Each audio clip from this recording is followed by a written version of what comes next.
Meus amados irmãos, bom dia a todos.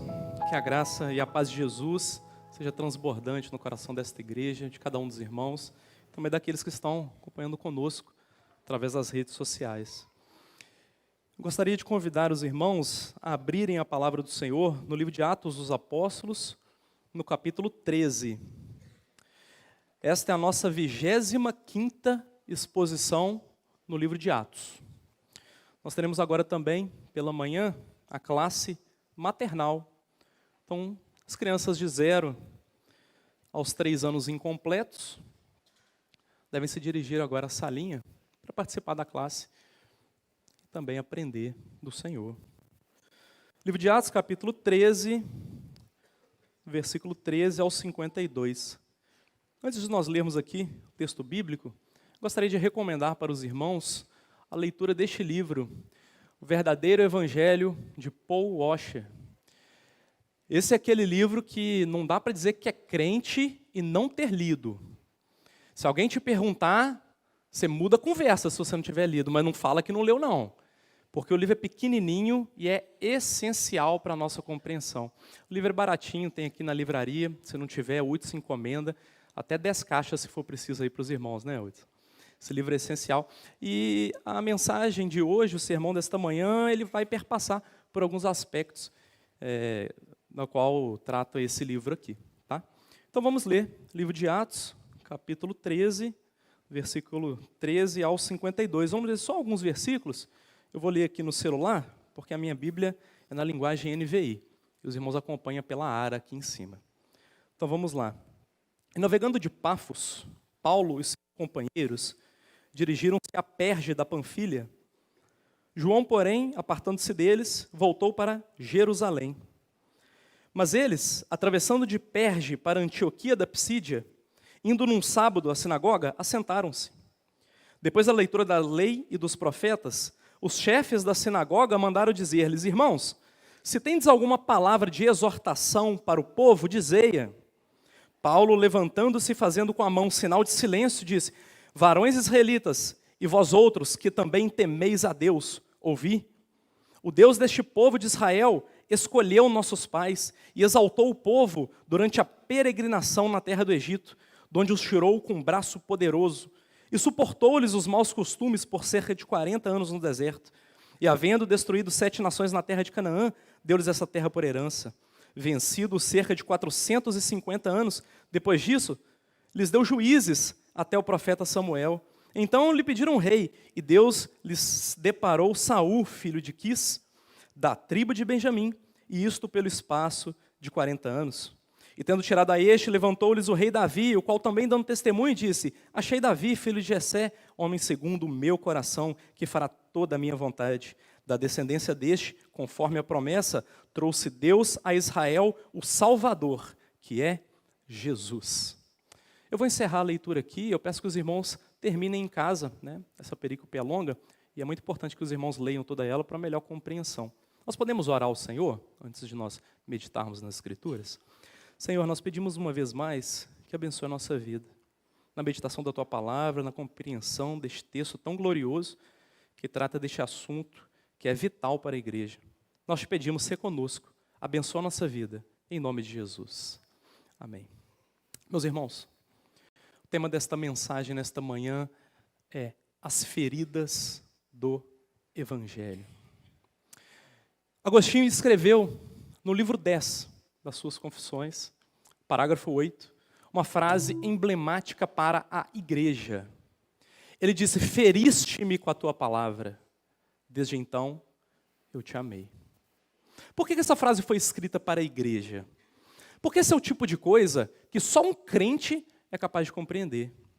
Só um crente é capaz de dar glória a Deus ao ouvir uma frase como essa. Como assim? Amar aquilo que me fere? Isso é incompreensível aos olhos do mundo.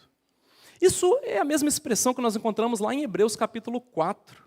Hebreus capítulo 4, no versículo 12, a Bíblia diz assim: porque a palavra de Deus é viva e eficaz, e é mais penetrante que espada de 2 gumes, e que ela divide, ela penetra até a divisão da alma e do espírito, das juntas e das medulas, e julga os pensamentos e as intenções do coração. A palavra, meus irmãos, é uma espada que fere a plateia, mas que também fere o pregador. Por isso ela é espada de dois gumes. E quanto mais ela fere, mais nós a amamos. Como explicar uma situação como essa? Como é que o ímpio vai entender isso? Como ele vai compreender uma ferida de amor como essa? Ele não entende, porque ele não consegue compreender a dádiva que é você ser amado, um amor como Deus nos amou. Ele não consegue compreender esse tipo de dádiva, meus irmãos, que é um amor derramado por gente que não merece, por gente que não vale nada. Se eu sair daqui agora e entregar a minha vida pelo meu filho, todo mundo vai compreender. Eu vou ser tratado como um herói. Mas e se eu fizer a mesma coisa, entregar a minha vida por gente que não vale nada? Eu vou ser taxado de louco. E foi exatamente isso que Deus fez em favor de nós. Jesus morreu por gente que não vale nada. Essa, meus irmãos, é a nossa essência. Ele morreu por mim e morreu por você. E nada pode ser pior do que nós mesmos. Frequentemente eu tenho ouvido, eu tenho tanto medo de mandar o meu filho para a faculdade, porque lá é um ambiente tão difícil. Espera aí, irmão, você conhece o coração dele? Você sabe o quão ruinzinho ele é? Esse Adãozinho, esse nosso filhinho Adão, nascido em pecado? Não tem nada pior do que o coração do homem. É claro que nós temos que guardar o ambiente, é claro que nós temos que ter cuidado, é claro, isso é tudo lógico. A questão é, o maior problema está dentro de nós e não está no exterior.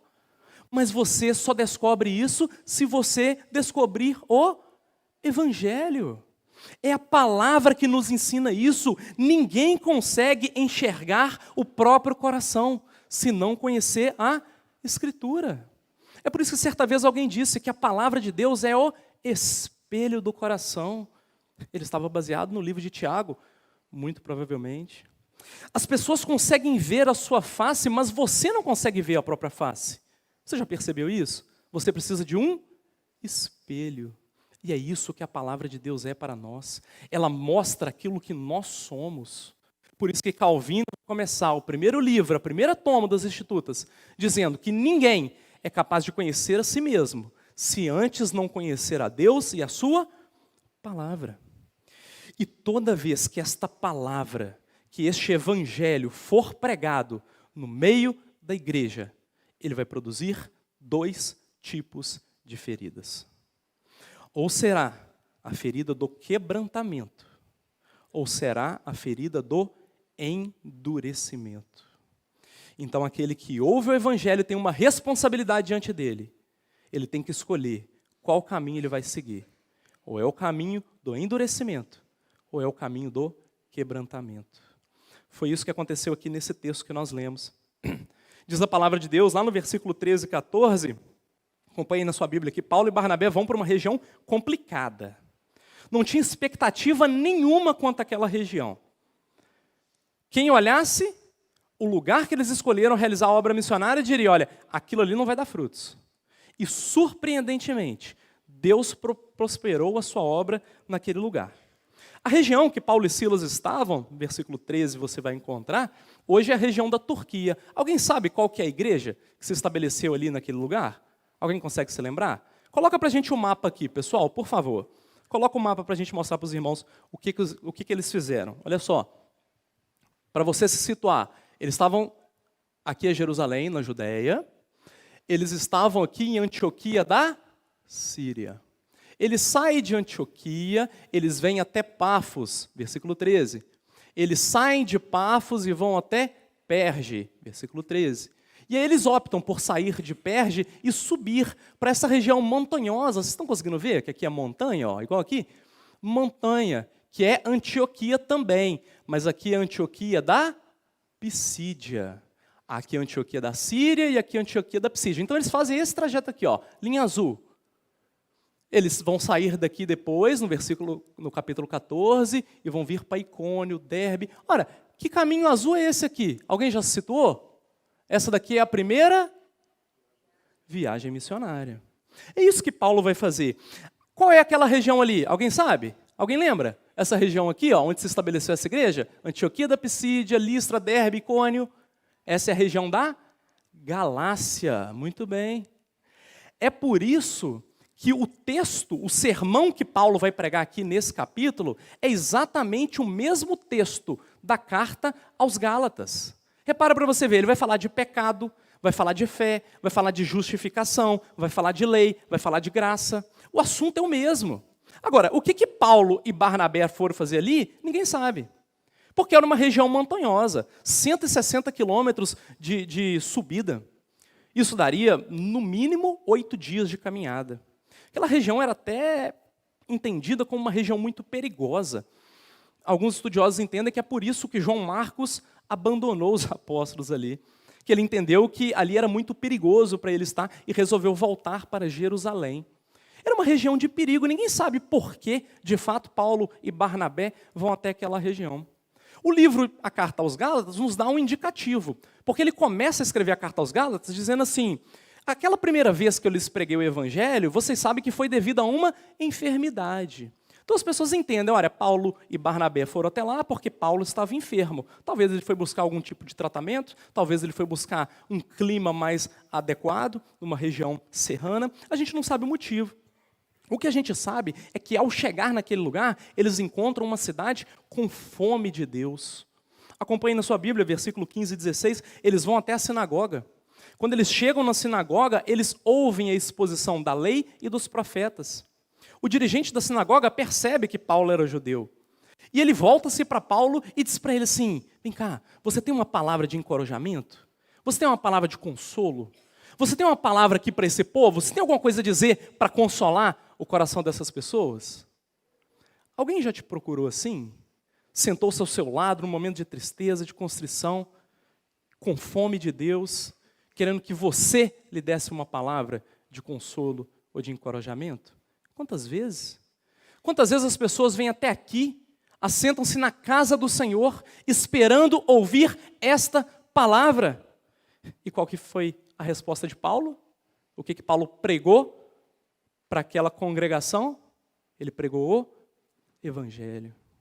Meus irmãos, essa tem que ser a nossa resposta. As igrejas hoje estão muito preocupadas com temas progressistas, mirando em foco que não tem sentido. O compromisso da igreja é com a pregação do Evangelho. Então, quando alguém assentar-se ao seu lado, precisando de uma palavra de consolo, precisando de um encorajamento, pregue o Evangelho. Esse é o papel da igreja. Nós não temos outra mensagem para entregar, meus irmãos. As pessoas têm a sensação de que o Evangelho é só para o novo convertido. Evangelho não é para o novo convertido, não. Não é só para ele, não.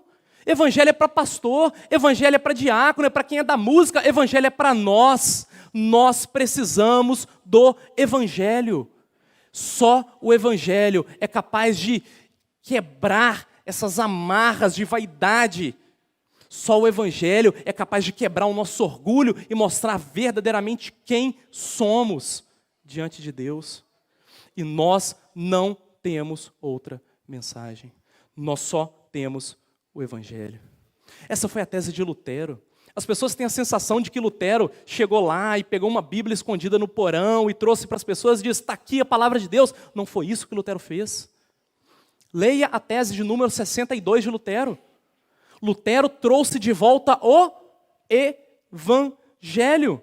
A tese de número 62 diz: o verdadeiro tesouro da igreja é o Santíssimo Evangelho. Lutero quis trazer o Evangelho de volta, porque a igreja estava presa nas indulgências. E ele diz assim: olha, o tesouro que a igreja tem é o Evangelho. E aí deixa eu te dar um conselho que eu recebi algum tempo atrás. Certa vez alguém me diz assim: o dia que você encontrar um pastor que estude, que ame, que se dedique à pregação do Evangelho, abrace ele, ame esse pastor. Ele é o maior tesouro que você tem. Sabe por quê? Porque esse pastor é o guardião do maior tesouro da igreja. Nós não podemos pregar outra mensagem. A nossa mensagem tem que ser o Evangelho. Você pode até cobrar do seu pastor que ele faça X, Y, Z, mas essencialmente cobre que ele pregue o verdadeiro evangelho. Esse foi o sermão de Paulo. Paulo não pregou novidade nenhuma para aquele povo. Ele pregou o mesmo sermão. Anote aí no cantinho para você conferir depois. Ele prega o mesmo sermão de Pedro lá no Pentecostes, Atos capítulo 2, versículo 14. Ele prega exatamente o mesmo sermão de Pedro no pórtico de Salomão, Atos capítulo 3, versículo 12. Ele prega o mesmo sermão de Estevão, quando ele está diante do Sinédrio, Atos capítulo 7, a partir do verso 2. É o mesmo sermão. Paulo vai pregar esse sermão na Ásia Menor, na Macedônia, na Grécia, Atos capítulo 14, Atos capítulo 17. É a mesma mensagem. Não teve novidade, irmão. Não tem novidade. Eu fico impressionado com esse monte de igreja, esse monte de church dizendo, vem que aqui tem novidade, vem que aqui tem novidade. Olha, você é livre para ir onde você quiser. A questão é, por que você quer ir para esse monte de novidade? Por que você deseja isso? Será que você não está comprando a vontade, a sede de novidade de outra pessoa? Porque a mensagem de salvação que Paulo anuncia nesse capítulo é a mensagem antiga do Evangelho. Isso não mudou. Não tem novidade diante da igreja, não precisa de novidade. O que alimenta o coração do homem é o Evangelho. E essa mensagem de Evangelho produziu avivamento nesse texto. Daqui a pouco vocês vão perceber, Paulo prega aquela mensagem, os irmãos dizem assim, fica com a gente mais uma semana. E aí os estudiosos entendem que não só ele fica mais uma semana para pregar na semana seguinte, bem como ele faz um discipulado. E meus irmãos, o texto bíblico diz que afluiu quase toda a cidade para ouvir a mensagem de Paulo. Que avivamento é esse? Que coisa maravilhosa é essa? Foi a palavra que produziu o avivamento. Não foi novidade, não foi um grande milagre, não foi um dom espiritual que produziu o avivamento aqui. Foi a palavra de Deus, foi o evangelho pregado. Vejam, irmãos, Lutero vai escrever lá na frente dizendo assim, eu não fiz nada, a palavra fez tudo. Quem faz tudo é a palavra de Deus. E Paulo vai dividir esse seu sermão em 3 tópicos. Ele vai fazer primeiro um resumo da história de Israel, depois ele fala da morte e da ressurreição de Jesus, e então ele faz a aplicação da mensagem do evangelho para aquele povo. A partir do versículo 17, Paulo começa a fazer um resumo da história de Israel. E ele diz que Deus chama aquele povo de seu povo. Deus os formou para louvor de si mesmo. Qual é o fim principal do homem? Pergunta de número 1, para que o homem foi feito? Para glorificar a Deus. Deus chama aquele povo que ele formou para si. Paulo vai falar disso aqui. Ele chama aquele povo de seu. É Deus quem faz a escolha, não é o homem. João capítulo 15, versículo 16, se eu não me engano. Não fostes vós que escolhestes a mim, mas eu vos escolhi a vós. Paulo faz um relato de toda a história de Israel, começando ali pelos patriarcas. Ele fala do cativeiro no Egito e ele fala da peregrinação no deserto. Dos versos 18 ao 22, ele vai dizer que naquele tempo Deus suportou o povo no deserto. E aqui o verbo, a expressão é tolerou mesmo. Ele aguentou aquele povo que murmurava todos os dias, murmurava pela fome, Deus dá o maná, reclama da sede, Deus dá água, e Deus vai suportando, tolerando aquele povo, para que pudesse podar aquele povo, para que pudesse aparar as arestas, para que pudesse ensinar aquele povo o que Deus esperava do seu povo. É isso que ele vai fazer aqui. E aí Deus destrói 7 nações para que aquele povo pudesse herdar a terra. Depois que eles herdam, eles entram, se instalam finalmente na terra, Deus lhes dá juízes, e aí eles reclamam porque eles querem reis, e aí Deus dá Saul, que era um rei segundo a vontade e o desejo deles. E aí Saul não é reto diante do Senhor. Então Deus dá Davi, que diz o texto que nós lemos aí, era um homem segundo um coração de Deus. E aí vale um adendo, porque isso não significa, ele não está falando aqui do caráter de Davi. Davi ser homem segundo o coração de Deus, não é que ele é diferenciado de todos os demais. Esse misticismo que envolve liderança, isso tem que acabar na sua cabeça. Por que Davi era homem segundo o coração de Deus? Porque Davi foi levantado segundo a vontade, o desejo de Deus, enquanto Saul era levantado segundo a vontade, o desejo do povo. E aí ele continua a sua narração até chegar na sua descendência. Ele diz, e foi da descendência de Davi que Deus lhes levantou um Salvador, que é Jesus. E aí Paulo vai começar, a partir do versículo 23 até o versículo 25, o segundo tópico do seu sermão. E ele vai falar para aquela plateia que considerava os juízes como os salvadores de Israel. Para aquela plateia que considerava Moisés, que livrou o povo do Egito, como o salvador daquela nação. Para a plateia que esperava no Messias, aquele que lhes iria libertar do domínio romano. E ele vai dizer para eles assim, Jesus Cristo, que é o vosso Salvador. Aleluia! Porque Jesus, meus irmãos, não libertou o povo daquela escravidão, não era aquele povo, Jesus não estava governando Israel, mas ele estava governando o nosso coração. Ele não estava livrando Israel do Egito, mas ele estava nos livrando do pecado. Ele não estava libertando o povo daquele jugo romano, mas ele estava nos libertando do legalismo. Ele estava nos libertando da religiosidade. Aleluia, porque Jesus é o nosso Salvador. É a palavra que liberta o homem. Jesus não é o verbo.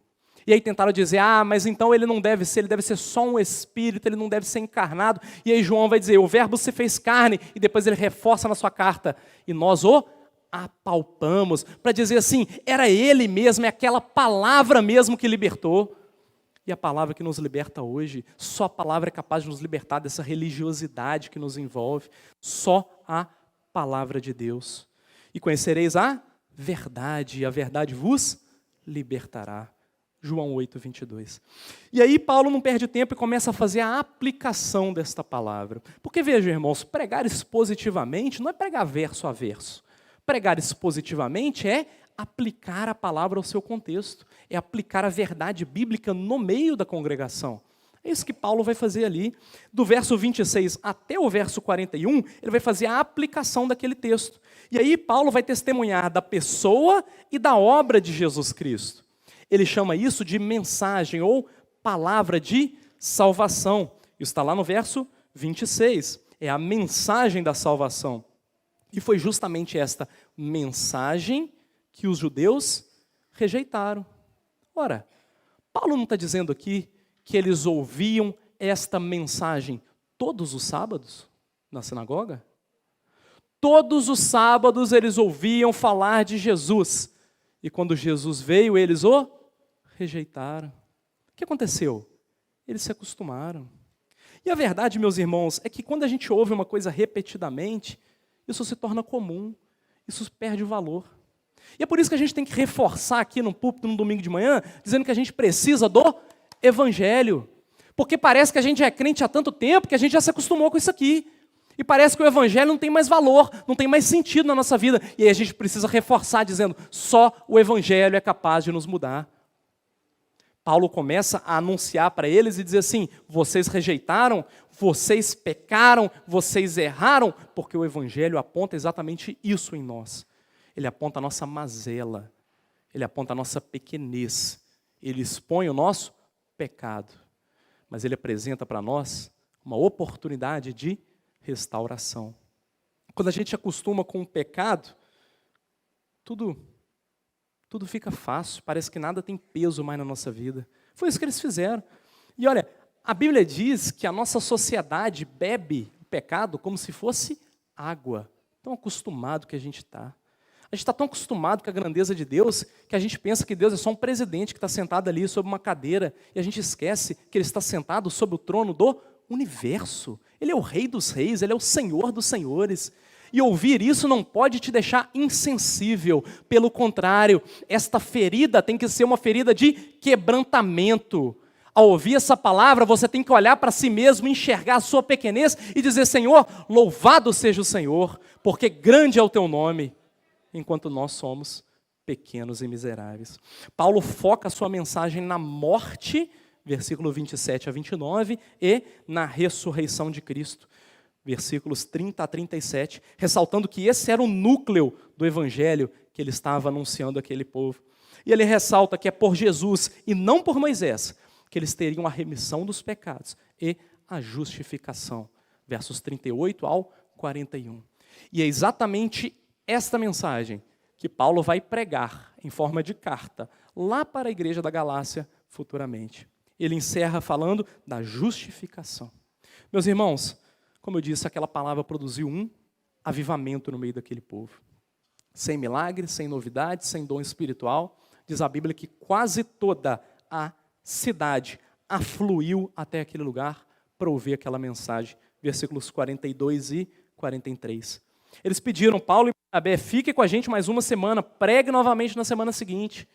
Exatamente assim foi feito. Aquela mensagem os feriu. E quando toda a cidade afluiu para ouvir o discurso, Paulo prega o mesmo discurso. E aí, as feridas do evangelho aparecem mais uma vez. Ou será ferida de quebrantamento, ou será ferida de endurecimento. O texto diz, lá em 2 Coríntios, capítulo 2, que a palavra produz em nós cheiro de morte para morte, cheiro de vida para vida. Então, se é quebrantamento, é cheiro de vida. Se é endurecimento, é cheiro de morte. O texto diz que os judeus os rejeitaram e os perseguiram. Paulo e Barnabé foram expulsos daquela cidade. Lá em 2 Coríntios, capítulo 11, lá no verso 25, a Bíblia diz que Paulo foi por 3 vezes expulso de cidades e castigado com varas, com açoites. Mas se você lê o livro de Atos, e essa é só a 25ª exposição, tem muita coisa ainda pela frente, você vai perceber que você só vai encontrar um relato de Paulo sendo açoitado com varas. Cadê os outros 2? E aí os estudiosos entendem que eles são expulsos de Antioquia da Pisídia debaixo de açoites. Que endurecimento aquela mensagem produziu no coração daqueles homens. Paulo e Barnabé vão para Icônio, a obra missionária não para. A perseguição nunca parou a igreja. E às vezes eu sou consolado com umas palavras assim, sabe, irmãos? Se você está sendo perseguido, pode glorificar o Senhor. É sinal de que você está pregando o verdadeiro evangelho de Cristo Jesus. E os novos convertidos? Ficaram quebrantados no Senhor. Eles não ficaram desalentados, eles podiam se sentir assim. Ué, Paulo foi embora, Barnabé foi embora, agora a gente ficou sozinho, agora a gente não tem ninguém. Peraí.